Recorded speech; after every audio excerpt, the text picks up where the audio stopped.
Sucker Punch is horrible, and not just the good kind of horrible.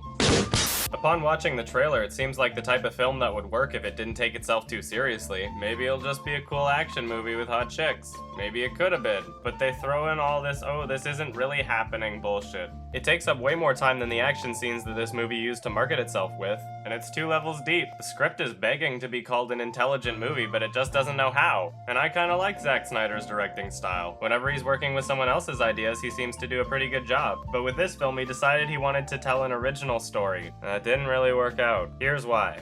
The movie starts out with an overdramatic montage to set off the events of the film, but everything's happening so fast that 90% of the audience members are left saying, what? We aren't really given any context to the characters or their motivations. It's kinda hard to understand exactly what's happening, but it doesn't matter because it looks really cool in slow motion. We're supposed to piece together that this guy's evil and he killed their mom, which is also his wife, because he wanted some sort of inheritance money and then found out that the inheritance wasn't actually going to him and then got really pissed. And even though it's implied that these girls know exactly what he did, they still go home with him after the funeral. They don't really contact the authorities, but they just wait for him to flip out and go, oh no! Maybe the mom died of natural causes, but what's with all these looks? Look at that. I guess it's all left up to interpretation, even though he looks like he probably did something. He's about to fuck them up, and then Baby Doll's like, no, I'm gonna shoot you. Then she misses, and then she shoots his arm, and her sister's dead. Either he killed her before she got there, or she accidentally shot her sister through his arm.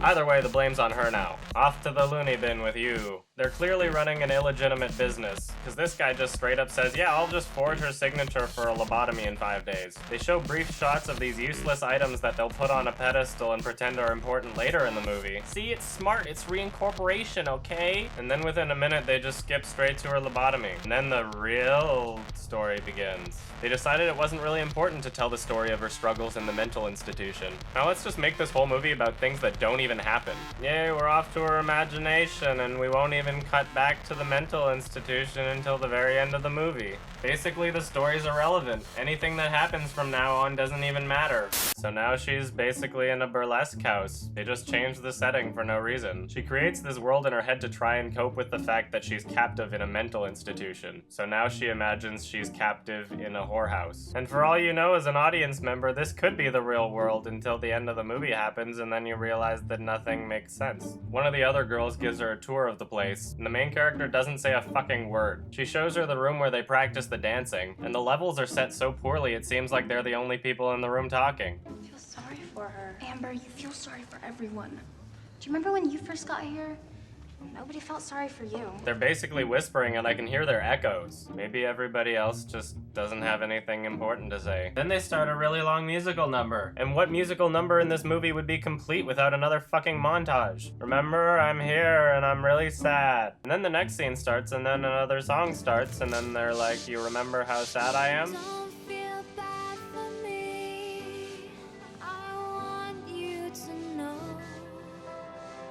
Okay, good. That montage got interrupted before it went full-fledged. This one's on kitchen duty, and she's like, I want some chocolate. And he's like, I don't think so. I'm a man.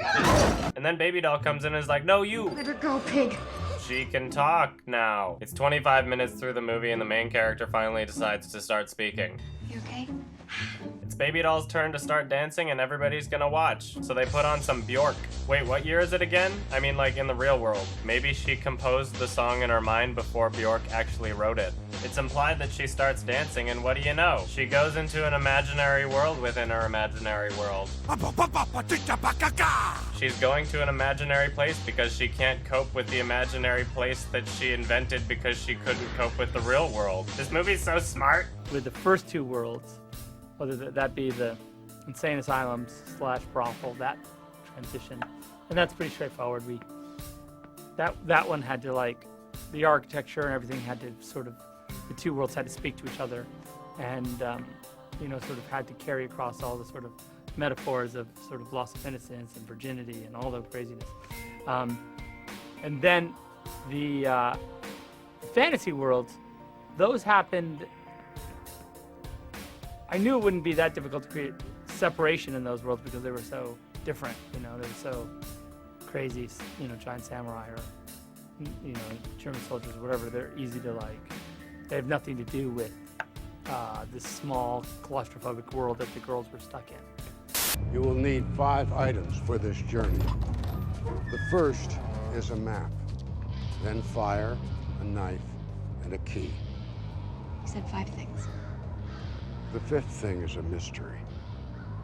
It is the reason. It is the goal. It will be a deep sacrifice. Our character has a goal. Thanks, Hallucination Man. Finally, we get to the style of movie that everybody was tricked into expecting. There'd better be some flawless action in this movie, I swear to God.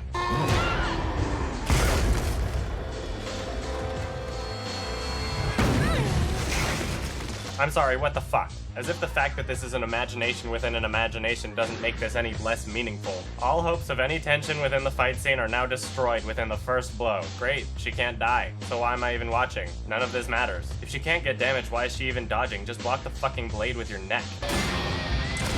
Why are you running away from the bullets? Just deflect them with your eyes. Yeah, you defeated, and apparently that was the best dance anybody in that room ever saw. How come we didn't get to see it? Just talk about how great something is and then just don't show the audience. Like that whole hallucination was supposed to symbolize her dance? What did the part of the dance look like when she was walking into a building or even just listening to that old man and doing nothing? All that gyrating and moaning. The dance should be more than just titillation. Why didn't we see it? Is there any truth to the fact that this movie originally was planned to be R-rated?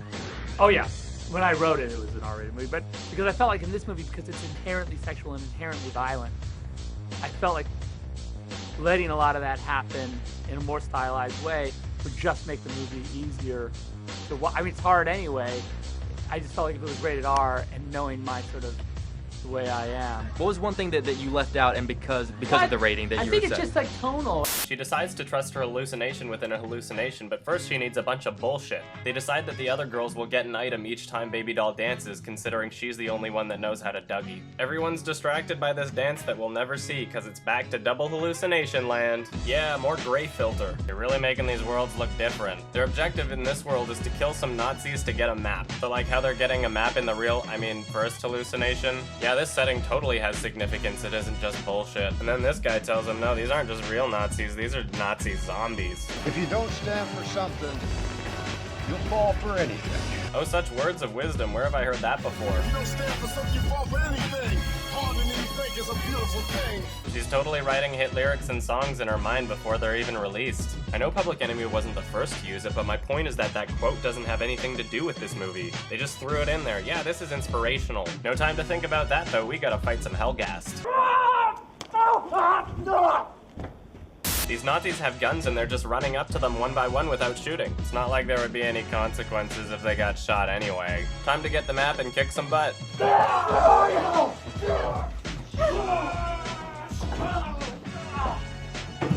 Yay, she got the map and she's back into Hallucination 1 without showing the dance that she did. Everybody wins. Could you give me an example of how that dance works? Because I'm just trying to figure out how that was interpreted. I keep thinking you can interpret fire through dance, but that was there a kind of practice for that or any kind of logic to it that when Zach said, well, this is where you're going at this point? No, I think there was, the idea is that there didn't need to be any sort of logic to it. Wow, wow, wow, wow, wow. Awesome movie, guys. Really, really, really enjoyed it. What do you think this movie now says for women in action movies? Is this movie sexist? Kind of. The main actors have nothing else to say about it other than the fact that they feel really empowered being a strong female character. I mean, this is a movie where the chicks don't have to get saved by the dudes. But some people think that you can't be empowering and hot at the same time. Yeah, I get it. Men are going to this movie to see hot chicks. But at the same time, if the Blechdel test had reversed genders for this film, then it would be the men that didn't pass the test. Not to mention that every male character is an asshole. It's interesting. I feel like I didn't really indulge in the exterior and judge it or objectify it at all.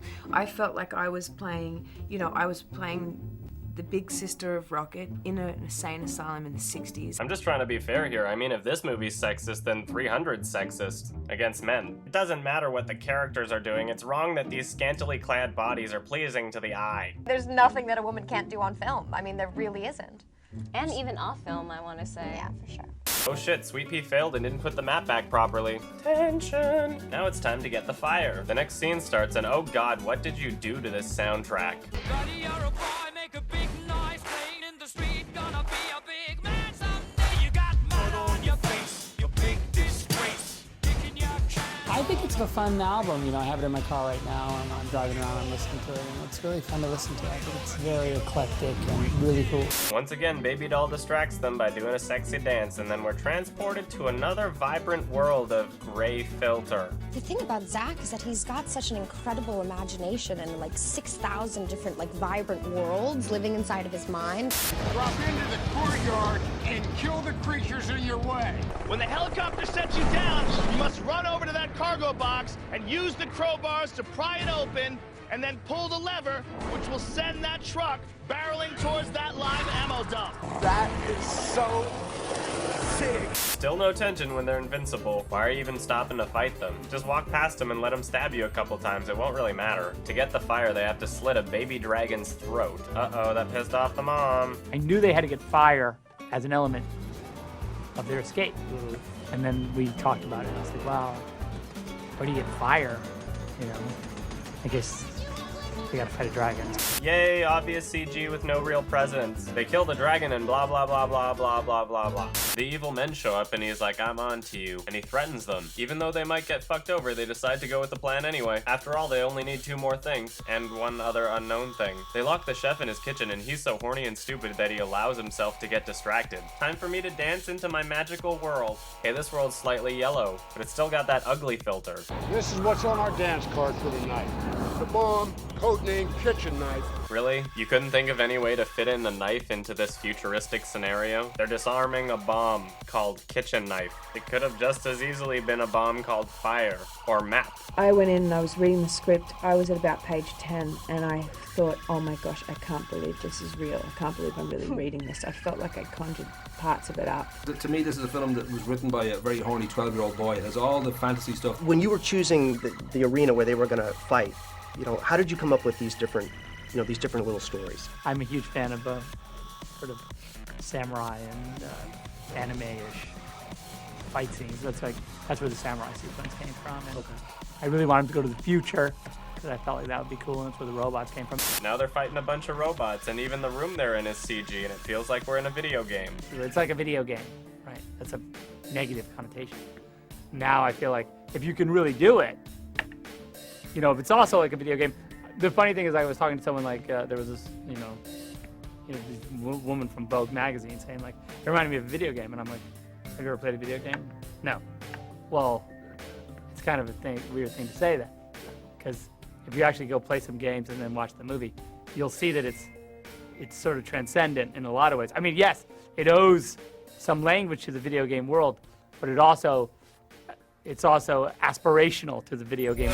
They're about to disarm the bomb when, oh no, the music stopped. I can't hypnotize people without music. He's about to stab her friend, but the music comes back on again and she goes back into her hallucination world. But does this mean she's dancing? Like her friend's getting stabbed on the floor and she's just doing a sexy dance on the kitchen table? All that gyrating and moaning. Anyway, this one sacrifices herself. Just like in the real, first hallucination. Now she dead. Dickface gets pissed and starts dominating the fuck out of everybody. And then stupid Vanessa Hudgens admits to ratting on everybody. The thing is, we hate snitches, so... Oh! Then he gets Baby Doll alone in her room and she's like, no, you! Now's their chance to use all their special items to escape. They make it outside and Baby Doll's like, the last item must be me. I'm gonna be a distraction and you can be happy. Instead of dancing this time, she just does this. Baby Doll's still stuck there, but it's alright because the High Roller shows up and apparently he's a nice guy. Oh, by the way, everything that you've been watching this whole time didn't actually happen. Did she hallucinate this other world as she was experiencing the real one? Or did she imagine it all afterwards in that split second that she got a lobotomy? I guess it's left up to interpretation, so it doesn't really have to be consistent or make any sense. They imply that all the exact same things happened, but just in a different setting. So why do we have 2 settings? Out of the mental institution and the burlesque house, one of them really doesn't need to exist. It's superfluous. So if all these same things happen, then what happened when she was doing a sexy dance in front of patrons? Maybe she was just having seizures in front of the nurses. It doesn't really matter because she's free now, mentally. Now she'll fit in with all the other crazies. Well, wait, there's more. Sweet Pea escaped from the mental institution. Then this guy shows up again. He lies to the cops for this woman he doesn't even know. The end.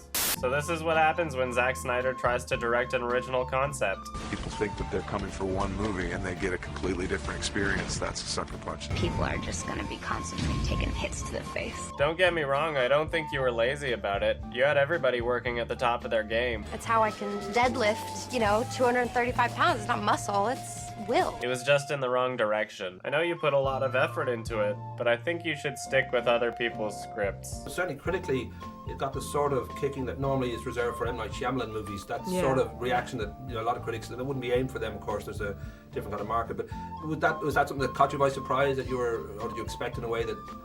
I feel like there was always going to be criticism and mixed reviews because it's the nature of that type of film. I mean, it's so different, it's so unique, it's very innovative, it's so, it's such an impact.